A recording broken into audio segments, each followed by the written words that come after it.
Hey, welcome back to the How to Podcast series Behind the Mic mini-series. Developing quiet confidence behind the microphone. You ready?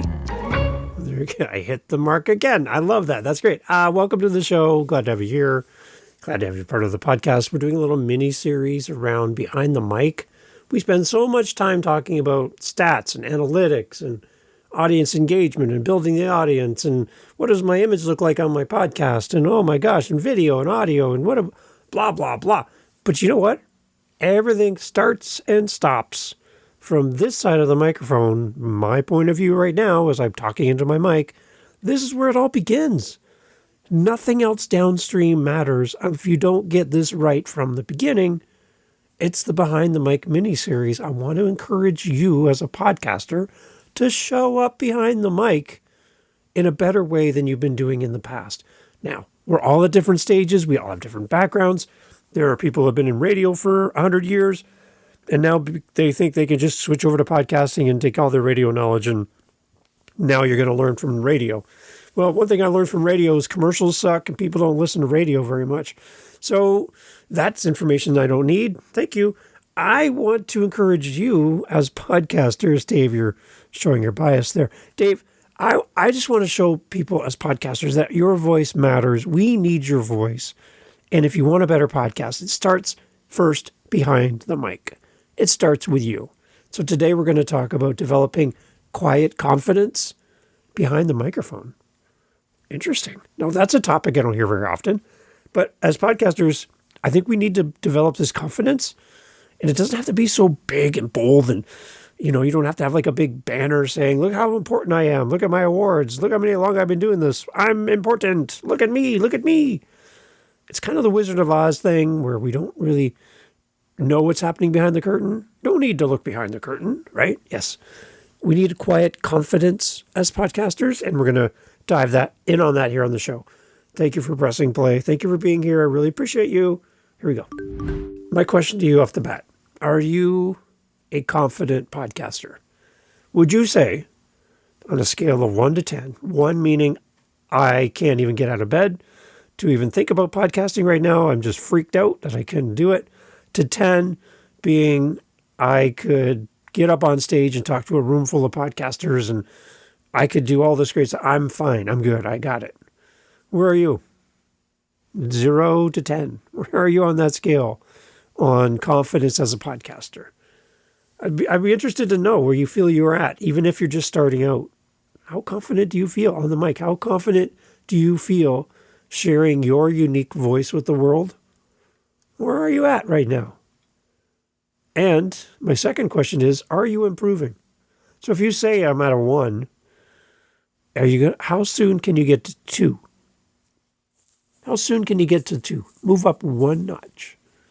If you're at a 9, then how are you growing to 10? If you're at a 10, where do you go from here? We need to develop quiet confidence. Those 2 words are super important together. And I don't hear this talked about a lot in podcasting, and I want to put it in front of you to encourage you to think about quiet confidence, not just confidence, quiet confidence, and what that means. So there's 4 things I kind of want to jump in on, and I do have a link I'll put in the notes for what I was reading when I was preparing for this as a reference for you to go further and deeper and get more knowledge, right? That's kind of important. So the link is in the show notes if you want to see where I was reading and studying about this from. But here's 4 things that I pulled out that I wanted to talk to you about that'll help you to be confident, yet still quiet in your podcast. So number 1, I think we need to invest in ourselves and in our shows as we continue to grow our podcast. So invest in some quality equipment for your podcast. If you've been here longer than 3 minutes, you know that I will tell you to start with what you have and go. Do what you can with what you have where you are. Theodore Roosevelt. That's where you should start your podcast. That's every discussion starter for me with everyone. Do what you can with what you have where you are. See how I slowed down there? Do what you can with what you have where you are. So what can you do right now as a podcaster? What do you got? What can you do? Like, what are you capable of doing right now? Do what you can with what you have. Now, what do you have currently without going out and spending another dollar? What do you have with you in the moment to start working on your podcast? Do what you can with what you have. And the biggest part, where you are. A lot of potential podcasters spend thousands of dollars and thousands of hours studying, buying courses, supporting gurus, becoming part of memberships and masterminds, and listening to podcasts about podcasting, going to conferences, just hungry for knowledge, but zero action, like no action at all. And it's like a balloon. You keep blowing into this balloon, it's going to get bigger and bigger and bigger, but even hot air balloons pop. So there's a part where you can't put any more air in the balloon. It's time to start letting it out by starting your podcast and share the knowledge you've learned in the process and get going already. Like, let's start this thing. Let's get it going off the ground. It's time to stop filling balloons with knowledge and a lot of hot air. It's time to start letting some of that air out through your podcast and sharing your journey with the audience.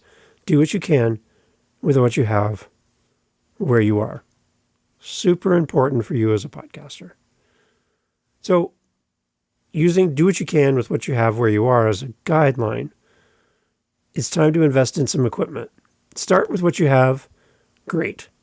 But when you get into podcasting and you start getting feedback from your audience, like, Dave, I can't hear your voice, or it sounds like you're in another room, maybe it's time to move from podcasting with your phone to more of a dedicated environment that makes you sound better and brings more people to you.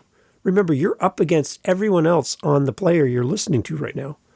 So you can skip over to a show that has a team of 100 and a huge budget, $20,000 per episode to make an episode. And then there's you. But your podcast is right beside theirs. There's no quality level of ratings in your app to say this podcast sounds better than this podcast.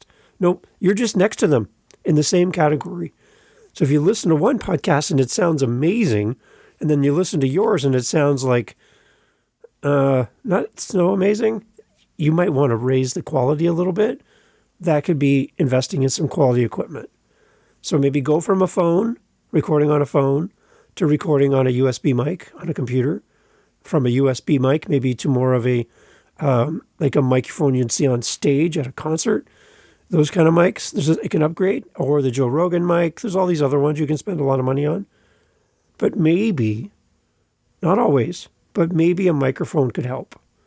Sometimes it's just how you're using what you have could help. And if you have questions, I'd love to work with you on that and walk you through it so that you can understand how you can show up better to your audience and to your community simply by upgrading the quality of your equipment. It's going to mean all kinds of different things. But upgrading will help you in your podcast. And I think it's a good idea for you to consider maybe a better microphone if you don't have one, or some way to control and put out better sound quality for your podcast. That's one way to help you build some confidence. You're going to listen to your show. It's going to feel better, sound better, and you'll feel more confident in putting out an episode when you know that people aren't struggling to hear your voice and struggling to connect with you because you sound better. So start there. That'd be one of the first things I would suggest for you. It's not super hard. And the microphone I'm using, I think I paid US $50 US for it on Amazon, $80 Canadian because everything's more in Canada. Same mic. And I just have a music stand that you'd see on stage for, Ariana Grande would have a music stand. She'd take the mic off and move the stand off to the side. That's what I'm using for my mic right now. $15 for the mic stand. It's not that expensive, but it can help you to sound better. The second one is to prepare thoroughly. I think we need, as podcasters, to show up prepared for our guests, for our individual episodes. We need to prepare. Preparation for your podcast episodes will show. People can tell when you're unprepared. When you come to the mic, when you come to your video podcast, whatever you're doing, people can tell when you're pushing papers around your desk looking for your notes. You're not sure about your guest. you say their website wrong, you pronounce their name wrong, you just look like you're just not that organized. You don't got it all put together. And in that moment, people can tell. People can tell. You can't hide it. You're not ready for this. You're not ready for this episode. And it's stressful for you. It's stressful for the listener because they have to listen to you fumble around trying to pull together a podcast in real time. That's why I hesitate on telling people to do a live podcast as the first thing out the gate if they've never done live before or never done any type of recording. There's a lot of moving pieces that it's hard for you to maintain that and maintain your logical thought process to go through the podcast, make sense of what you're talking about while still handling a chat and screens and this and that. And, oh, are we still live on Instagram? No. Oh, we're on LinkedIn. We're on Facebook. It's a lot of moving pieces. So for me, I would say that we need to prepare ourselves, show up when you have a guest, know about your guest, have some great ideas of where you want to take the conversation. Don't just flick on the mic and hope for the best. It's going to show. So prepare. That's going to make you more confident. Without being over the top, you're going to show up as a confident host for your show. When you're not confident and you have a guest, your guest will pick up on it as well. And when your guest picks up on the fact that you don't know what you're doing in this moment or you feel uncomfortable, your guest will equally feel uncomfortable. And it's not going to be a great conversation. They don't want to see you struggle with tech. They want to come into this interview going, this guy, this woman, this person, they got it. And I feel comfortable here because they know how to do all the buttons and push all the things. And they're not going to forget to hit record. I'm going to be able to hear them. I'm going to be able to have a great interview, a great conversation. That relies on your shoulders. You need to be able to prepare thoroughly for every time you come to the mic. That's why it's part of this Behind the Mic series is I want you to be prepared for your guests, for your audience, for yourself. Your podcast is going to get better and you'll be more confident when you're more prepared. The next thing I want you to do is to visualize what success looks like for your podcast. One podcaster I listen to uses the term, to what end? And I love that. To what end? So I want to have a podcast and I want to talk to guests about business. And then the next question is, to what end? Like, what is the end goal of talking to guests about business on your podcast? To what end? You need to have a successful visualization of where you're going in your show. So before you're recording an episode or your podcast in general, mentally walk through a successful podcast episode. What does it look like? Do you have any context to what a good podcast episode looks like for you? And are you working your way towards that goal? Another person I know and respect talks about reverse engineering, where you start with the end in mind and work your way backwards. And how are you going to get to your ultimate goal that you've set for yourself? You reverse engineer and work your way backwards instead of forwards to meet the goal that you've set for yourself. I love it. So if you want to have a goal of losing 10 pounds, you start that there and you work your way backwards in the process. Instead of having a dream or a hope or a goal, you visualize what success looks like by reverse engineering it, work your way backwards instead of forwards. It's great. So in your podcast, what can you do? When I have my guest on, I want to make sure that I intro them well. I want to have a good first question. I want to have a time for them to talk about their project. And I want to make sure they have a time to talk about their website. And I want to wrap up in a way that's unique so that my audience feels included all the way to the end of the podcast. So there, I've got a roadmap for my episode, just like that. And then that becomes the framework that you're going to build the episode around instead of just, again, hitting record and hoping this all works out. Your audience will love you for it if you show up with success in mind for every episode.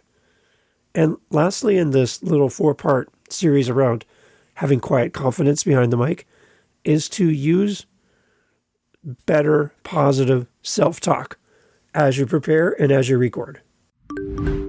Some of the things we say to ourselves in the quietness when no one's around, if somebody had said those exact same words to our children on the schoolyard or our partner in a bar, to our friend in public, would you stand for those words being said to anybody else? Would you allow anybody to talk down to somebody you love in the way that you talk down to yourself? Probably not. You would probably step in. You would definitely make a point of doing something to protect the people you love. Why won't you protect yourself? Why do you talk down to yourself and say, you're not good at this? People are never going to listen to this crap. Why are you even trying? You're terrible. Nobody cares what you have to say. Why are you saying those words to yourself when you wouldn't allow anybody to say those to someone you love? I think we need to use more positive self-talk. To walk into the room believing that people actually like us. To come to the mic, to hit record and go, I'm among friends here. I'm not among people who hate me, who can't stand the sound of my voice. I'm not in a room full of people who judge me. I'm in a room full of people who really, truly care enough to come and press play on my podcast. That's who I'm surrounding myself with, a more positive experience than battling the negative thoughts. And I choose to surround myself with voices that don't just tell me what I want to hear, but gently lead and guide me and give me great feedback, love and understanding, grace, and help me to be a better person.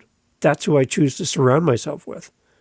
So when I go into my YouTube comments and I see some armchair warrior with nothing to do today attacking me because they don't like anything that I do, I don't let that become the source of my identity.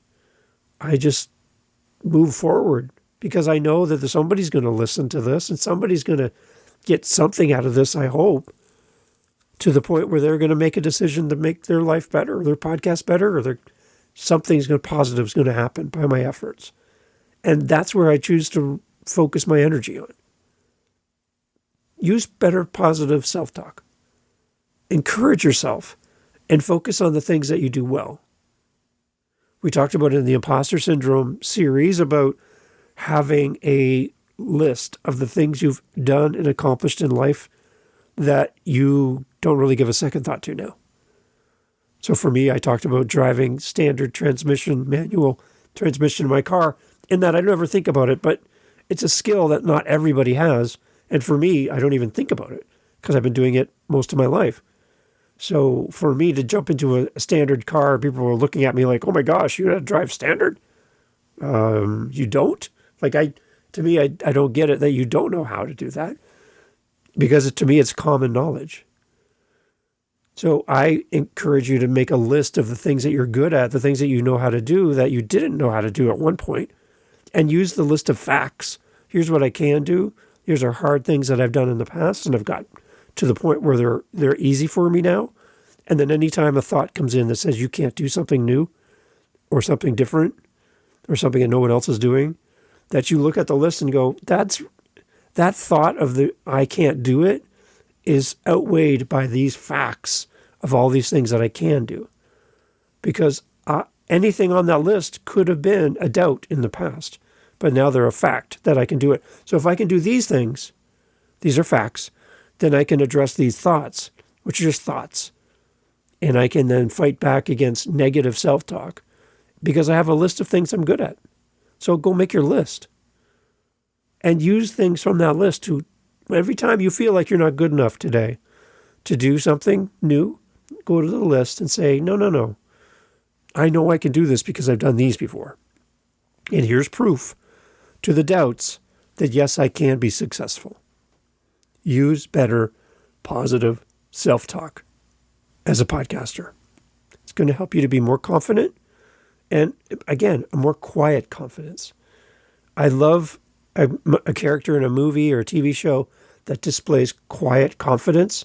When everything is going wrong all around them and the whole world is just blowing up, they just seem so calm and so follow me, let's get out of here. And that's the person I'm going to go and be like, heck yeah, I'm following this person. Not the person who's freaking out, trying to find their keys, flipping papers all over the room, stubbing their toe, swearing, yelling at the wall, whatever, that person's a little unhinged, and I don't feel as confident following them in the moment of stress than I would with somebody with quiet confidence. They just seem to be more put together. And as podcasters, we don't want to be distracting. We don't want to seem like we're unorganized. We don't want to seem like we don't know what's going on. We want to be quietly confident so that we instill that confidence into our guests, into our listeners, and into our mirror, into ourselves. So when everything falls apart and technology craps out, computers do stupid things, your recording software dies, power outage, there's a quiet confidence with you where you just don't get so frazzled because you've done all these things. You've invested in better equipment. You're always improving. You're preparing yourself. You visualize what success looks like and you work backwards, reverse engineering your success into practical steps. And you're talking better to yourself and about yourself. And when somebody comes up and gives you praise, don't deflect it. Don't dismiss praise. It takes a lot for somebody to walk up to you and say they really love your show. So don't dismiss it and go, oh, it's nothing. I'm not that great. There's people better than me. I suck at this. I'm just trying. I'm not that great, but thanks. Don't deflect. People want to share their appreciation for you and what you do because, again, no one else can do your show. So they want to say thanks and let them say thanks. Put the Buy Me a Coffee on your website so people can say thanks. Let people have an opportunity to show you how much they appreciate you. Do the things to let people have the door to go through if they wish to say thank you. Give them an opportunity to show their appreciation and develop your quiet confidence behind the microphone. If you need help with any of this and just want to chat, come and chat with me over at howtopodcast.ca. Also, we got our meetups, which you'll hear about at the end of the podcast. Come to our meetups. They're free. It doesn't cost you anything. We do them twice a week. And you don't only get to talk to me, which is probably the highlight of your day. Yes? No? You also get to talk to other podcasters who are amazing people. All at different stages. They love you. They want to support you. They want to encourage you. And it's a community. And I want to have you join us because having you there would make it better. So thanks for listening. Go check out our meetup again at howtopodcast.ca. And you'll hear me talk about it at the outro here. But again, thank you. Focus on you and focus on how you show up behind the mic, and your audience will thank you for it. Thanks for listening. Thank you so much for listening to the entirety of the episode, including this part. You know what? A lot of people leave right now. So we'll let them leave. Give them a second to go. Okay, now it's just you and me. We have our meetups that we do for the How to Podcast series. We do them during the week, and we also do them on Saturdays. So twice a week, you have the opportunity to meet other podcasters, just like you. Some people have just started. Some people haven't even released an episode yet. Some have been doing it forever. And we get together and talk podcasting. We want to help you in community to continue with your show, to start your show, to grow your show. So come and meet listeners of this show in one space on meetup.com. Again, through howtopodcast.ca, you'll see the links. It's completely free to join. Come whenever you have an opportunity to come. There's no commitment. You don't have to sign any waivers. You can just come join us. Come join the conversation. We'd love to have you there because the only thing that's going to make these meetups better is you being there. So I'm hoping you will say yes. And you'll say, Dave, I'm tired of podcasting by myself. I wish there were people I could connect with that are fellow podcasters and share my frustrations with guests who ghost me and my editing software is crapping out on me and I'm just having this hard time. I'm just having a hard time coming up with podcasts, episodes and titles and all the things and social media. Wouldn't it be great to get in a room with other podcasters and share best practices and learn? 3 of our 4 Saturdays every month are themed. So you have a topic, but that last Saturday of every month is open question and answer. Ask anything. Come meet a podcaster. Come enjoy the podcasting community through howtopodcast.ca. Come to our meetups. Can't wait to see you there.